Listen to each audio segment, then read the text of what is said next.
Howdy folks. Today we're going to talk about Flexbox, which has come up a couple times, and I want to just make sure that everyone had a good understanding of it. So Flexbox, there's two main things that you would use Flexbox for. One of them is for having nice neat rows that wrap appropriately, and the other would be centering content. So we'll look at those both in turn. But to start out with, let's say we have a section and we have some divs in it with some content 2, content 3. Right now that's here. If we make it a flex box by saying display flex. So this is how you turn something into Flexbox. As you said, it's display property equal to flex. There's also inline flex, but you probably don't need to worry about that for now. What that will do is that will, you see it puts this little flex icon here to let you know this is a flex box, and all of a sudden these divs, despite being block elements that normally would take up the full screen, are now just taking up their content, what their content is. And that's because flex kind of overrides this and makes the browser handle things a little differently. So flex is designed around the property of having axes. So there's two axes. There's the major axis and the minor axis. And which one is which kind of depends on how you've structured your flexbox. By default, it's a row flexbox, which means the major axis is horizontal. And you can see that because this content is laid out in a horizontal direction. So content 1, content 2, content 3, each child. So if I added content 4, it's going to be to the right over here because this is a horizontal axis going to the right specifically. I could actually change that with flex direction. So you can see we have column, column reverse, row, and row reverse. If I pick row, well, that's basically the same thing because that's the default. If I change this to column, you can see the axes switch. The main axis is now vertical, up and down, and it's going down, which means the content flow direction is from top to bottom. And so we can see content 1 being at the top, then 2, then 3, then 4. The minor axis then becomes horizontal, whereas for row, the minor axis is vertical. This becomes important later. Row reverse, you can see actually does the same axis, so it's still the horizontal axis, but it's going from right to left now. So it's going the opposite direction. And you can see now we have content 1 here, then 2, then 3, then 4, so it goes all the way to the left. If I was to add a new element at this point, it would go on the left. This is useful occasionally. Column reverse does the same thing. It flips the axes and goes vertical axis, but it's bottom to top. So you can see now content 1 is at the bottom, 2, 3, 4. Content 1 is not at the bottom of the page, specifically because the HTML and the body don't stretch that far. Oh, this is not doing it either. If I made this height 100 VH, oops. Nope, that doesn't do it either, I guess. So yeah, the section, so it doesn't necessarily care about its parent height. It's going to care about its own content height, which is good because if you do this, you don't want to necessarily go into the bottom. Let's reload that. So, what can you do with this? A couple of things. So let's say we wanted to do a header, for instance. One of the big things about Flexbox is having a lot of control over where the content sits. So I can actually have a, I can put spaces. I mean, right now these are all jumbled together. If I want to change that and make it so maybe I want them to be in this order. So I don't want a row reverse, but I want them to be at the end here, right? So I could say justify content. And what justify content does is it tells the browser how I want the content to be aligned on the major axis. So I would say flex end, and that pops these over here. Now let's say that I change this section to be column. And you can see it actually, they all go back to here. And the reason for that is because the section is already the height of the content. Flex end doesn't do anything. if I put a height on this, maybe let's say 400 pixels, that might be a little too big. Then you can see the section is now very large. The divs are also very large because they take up that full thing. If I change this to column again, you can see they're now at the bottom because justify content is aligning them on the major axis, which is now vertical. It's now vertical, and so they're being aligned at the bottom because I told it align it at the end of the axis. If I reverse this and change this to column reverse, they pop to the top because at this point the end, the flex end, is at the top because the axis is going the other direction. If I change to row reverse, you can see now they're reversed order, but the justify content is pushing them to the left because the axis is going from right to left, and left is now the end. If I said flex start, which is the default, they all pop over here because that's the start of the axis. So that's just kind of important to play around with. That's why you do have justify content left in here, but you can see left is just kind of if I do column here, it pushes it up here, and you want to kind of try to avoid this in most cases because, like if I said right, it doesn't do anything. But if I say flex start or flex end, that actually does affect based on the axis. So left, right, etc. Those are only valid when the axis is kind of where you expect it to be. So left and right is only for that horizontal axis, and top and bottom is only for the vertical. Now, there might be a case where you actually want that. You want that flex to change based on that, but this is, unless you're in one of those cases, I would definitely recommend using flex end and flex start because they are axis agnostic, and so they don't necessarily care which axis you're dealing with. The next thing that might be useful is maybe we have the sections here. Let's actually take out that height. Maybe I want to have some of these here and some of these here. Well, I can, with justify content, you can also do a couple of other things.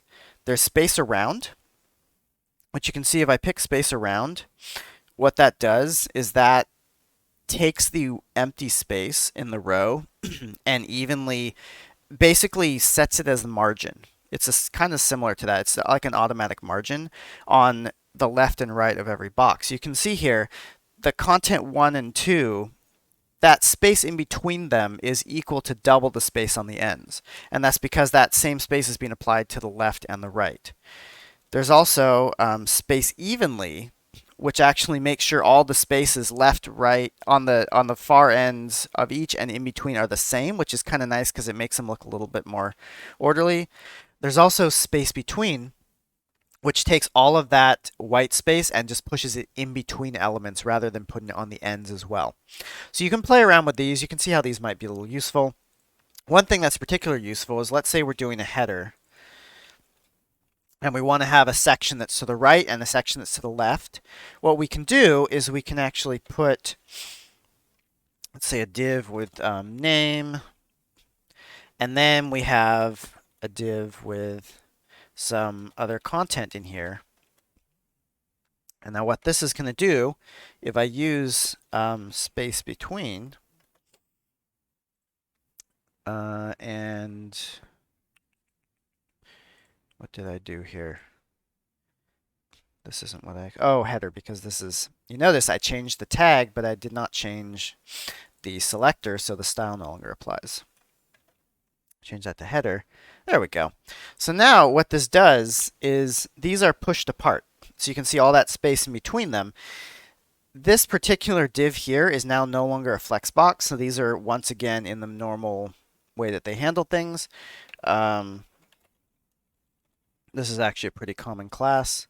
Let's say flex, because we don't want to put on all the divs. We just want to put it on this one. Deploy flex. Now you can see these all do their thing. Let's actually put some padding on these.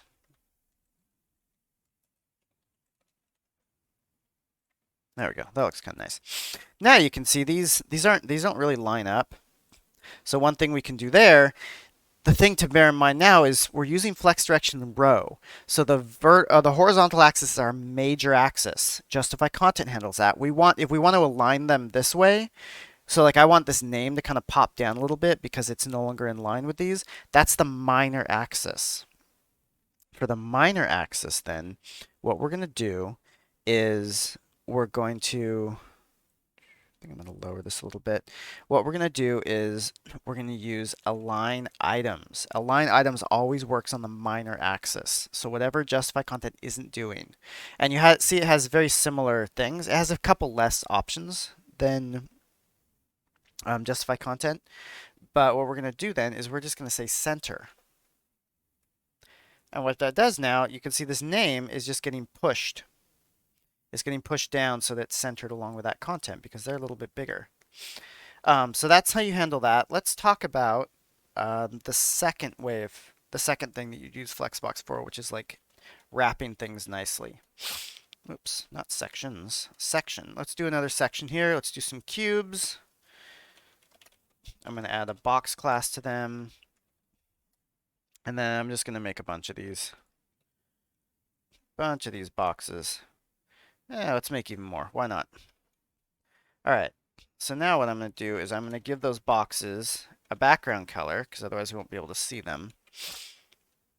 A width, let's say 50 pixels. And a height, 50 pixels. Okay. Right now, they're just a bunch of cubes. Let's actually give them a border so we can tell where they are. Okay. Bunch of cubes. So what we want to do is we want to have a nice row of these. So what we can do is let's take our section and let's make it flex. Okay, well now these cubes got really small. And that's because Flexbox by default will try to compress anything inside it that doesn't fit. And right now these cubes won't all fit. So it shrinks them. And so in order to I guess this brings us to an important point. If you want to affect the flow of items, you would put those properties on the element that has the display flex. So you can see our direction, our content, our line items, things that determine the flow and the axes and how things work like that, those go on the element that has the flex parent. If you want to affect how elements deform and change themselves inside a flex element, you would actually put those properties on the element. So the first property is flex shrink. Now flex shrink is a percentage. It starts out as 1. It's from 1 to 0, so it's like a floating point percentage. So 0.5 would be 50%. And the way it works, the reason it's not actually a percentage is because when Flex has to deal with it, it adds up all these numbers that are in the Flex shrink, and based on that, it uses those as ratios to determine how much it should shrink where.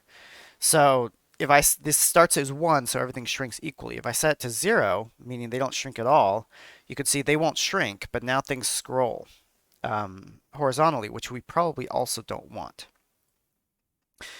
These are now full size. They won't get any smaller because our flex shrink has been turned to 0. If I let one of them shrink, like I say box nth child, and I say let's pick the third one, and I set its flex shrink to 1, that's the only thing it's allowed to shrink. You can see it basically turns into nothing. It becomes its border because all the shrink gets pushed onto that.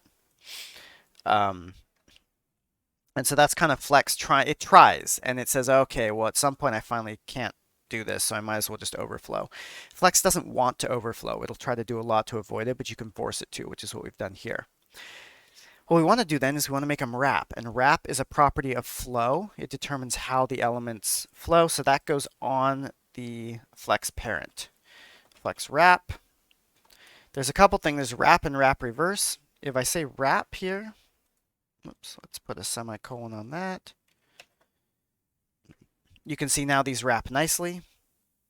Let's put actually just a number on this, start and end, so that we can see here, start and end. If I put wrap reverse, it just kind of does what you'd expect. It starts from here and then here and then here and just reverts, kind of inverts along the major axis, right? Or apologies, inverts along the minor axis actually, because this is inverted along the vertical. If I change this to flex direction column, oops, direction column, you can see it actually doesn't need to wrap because by default the browser will always expand. But if I set this height to 200 pixels, now you can see it's now wrapped, but because I'm wrapping reverse, it's inverted on the minor axis, which is horizontal. If I change it to just wrap, it wraps normally along the minor axis. Let's take that off for now. Okay, so now we've wrapped. That's nice. And if we make this smaller, that's not what we want. So what am I missing here? Why doesn't this scroll properly? Because I'm missing the meta tag for the viewport. Meta, and I'm actually going to look this up because I don't remember off the top of my head. Meta tag viewport for mobile. Meta viewport tag. All right, so let's see. This is the example, typical mobile optimized. We're just going to throw that in there. Name equals viewport. All right. Now it shrinks appropriately. There you go. So if you ever run into that problem, that's just what you're missing. So now this does some nice stuff, but you can see occasionally there's like some white space there that I don't really like. There's a couple things we can do about that. We can either make our elements grow to fit, or we can make them center themselves and like put space around them. So what we're going to do, this is for growing, that's a property of the box. Flex grow, if we set that to 1 and run this, you can see they actually all grow as appropriate, which looks kind of cool. It takes up all that space. And this is using the same basis. That 1 says, okay, let's use that as a proportion to determine how much growth we need to add to everything. Since they're all the same, it adds them all evenly. You could make them different and it wouldn't add them evenly if you really wanted to. So there's a shorthand for that, which is the flex property. The first is the grow, the second is the shrink, and the third is the basis, which is the starting size. So I'm just going to put 50 pixels on that. And if I get rid of this, assuming I didn't get them backwards, yeah. And you can see if we look here, that's basically, it's just shorthand for those 3 properties. In fact, I think we can actually leave off the basis and it should still work. Yeah. So if we just leave off the basis. So if you see this flex and 2 numbers, just remember the first one is the grow, the second one is the shrink. The default is going to be, I believe it's 0, 1. So it doesn't grow, but it will shrink. Yeah, and you can see now if I actually turn that so that it, oh, no, it's backwards. Oh, that's right, because we want, oh no, we're not shrinking. Oh, because the basis is 0%. That's why. Okay, so this number is important. You need to leave this in there. I guess if it's not in there, it just defaults it to 0 and overrides the height, which we don't want. So let's say we don't really like this so much. So we want to make it so it doesn't grow. We just set that to 0. Okay, but maybe we want these to actually kind of space themselves nicely. If we want to actually just center them, we can justify content center. And you can see now they actually center themselves. That's not super nice either. What I want to do is I want to just put some space around them.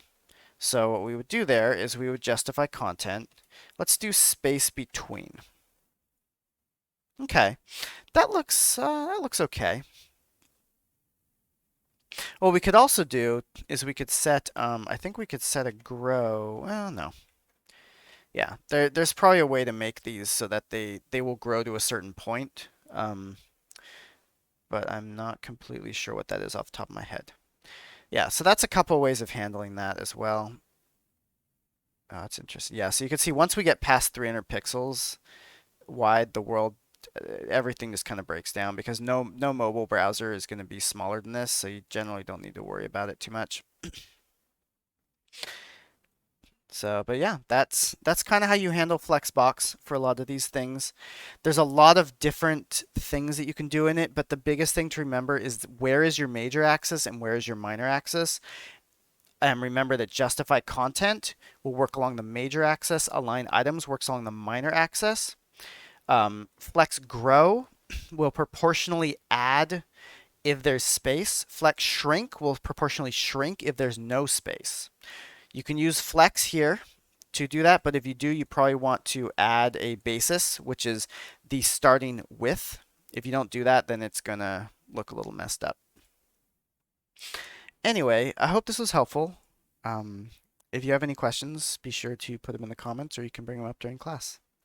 I'll see you all next time.